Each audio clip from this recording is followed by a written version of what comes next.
7টা যি মানে ইলেকশন थांखांबाय बेवहाय हाग्रामाया रायजोफोरजों जोगार जाखाबाय অসম গণ পৰিষদ আৰু UPPL দুইটা দলকে এনেকে লাট মাৰিছে বিজেপিয়ে BPF দলआ दिनै डास्टबिननि महरखा गतिके रायजोआ बुजिबाय बे दोलोआव भट होनाय माने गावनि बेसेन गोजा भटखौ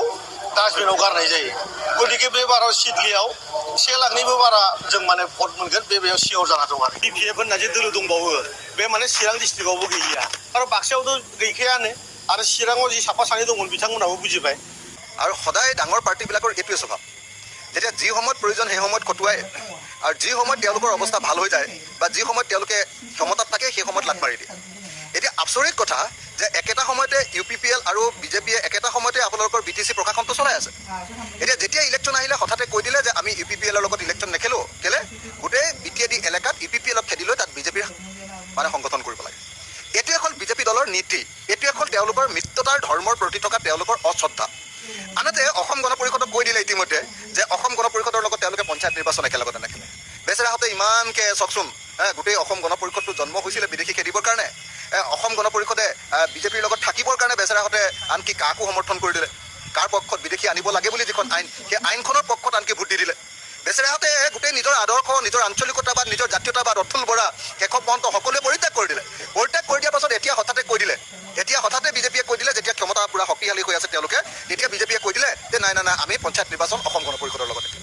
গতিকে অসম গণ পৰিষদ আৰু UPPL দুইটা দলকে এনেকৈ লাট মাৰিছে বিজেপিয়ে আৰু সেই লাট মৰাৰ কাৰণে লাট মৰাৰ পাছতো কিন্তু অতুল বৰাই একো ক'ব নোৱাৰে প্ৰমোদ বড়োৱে একো ক'ব নোৱাৰে বৰং মই আপোনালোকক কৈছোঁ যে যেতিয়া লাটটো খাই আছে নহয় লাটটো খাই থাকোঁতে অতুল বৰাই ভাবি আছে যে বৰ ধুনীয়া লাট দিছে দেই মোক আৰু এটা লাট দিয়া হ'লে ভাল আছিলে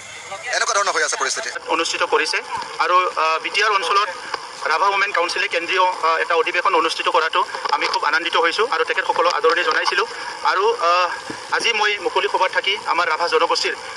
ৰীতি নীতি সাংস্কৃতিৰ লগত খন্তেক সময় একেলগে থাকিবলৈ পাই খুব আনন্দিত হৈছোঁ আমাৰ জনজাতি সকলৰ ভিতৰত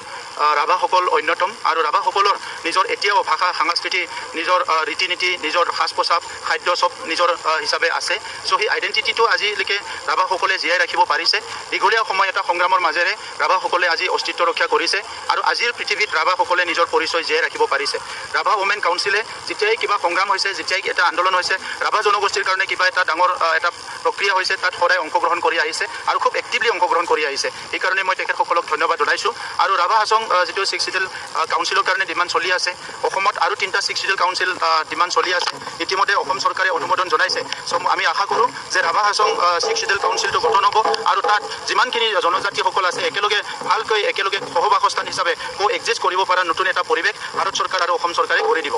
এইটো 125th এমেণ্ডমেণ্টৰ কাৰণে অকল ফাণ্ডিং নহয় তাত আৰু বেলেগ সৰু সৰু বিষয় বা কিছুমান ছিষ্টেম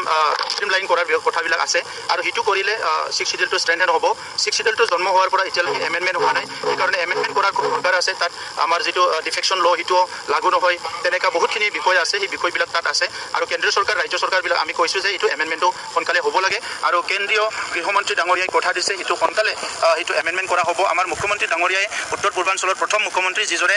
এই 6 চিডিউল এমেণ্ডমেণ্টটো তেখেতে 125th এমেণ্ডমেণ্টটো তেখেতে প্ৰথমতে ছাপৰ্ট দিছে বাংলাদেশ মনলৈ আহি আছে অসম আৰু বাংলাদেশৰ সীমা যাতে সুৰক্ষিত হৈ থাকে বাংলাদেশৰ পৰা যাতে কোনো অসমলৈ নতুনকৈ নাহে তাৰ বাবে অসম পুলিচ আৰু বৰ্ডাৰ সিকিউৰিটি ফৰ্চে নিৰন্তৰ পহৰা দি আছে অৱশ্যে অসমৰ যিসকল ছাত্ৰ ছাত্ৰী বাংলাদেশত আছিলে তেওঁলোকক আমি উভতাই আনিছোঁ সীমান্ত সুৰক্ষিত কৰা মোৰ সাংবিধানিক দায়িত্ব কিন্তু তাৰ লগে লগে বাৰে বাৰে মনত পৰে বাংলাদেশত নিৰ্যাতিত হৈ থকা হিন্দু সংখ্যালঘু লোকসকলৰ প্ৰতি ইস্কন মন্দিৰ দুৰ্গা মন্দিৰ ভাঙি পেলোৱা অত্যন্ত দুখজনক ছবিসমূহ সামাজিক মাধ্যমত আমি দেখা পাই আছোঁ বাংলাদেশৰ হিন্দু সংখ্যালঘু লোকক ৰছীৰে বান্ধি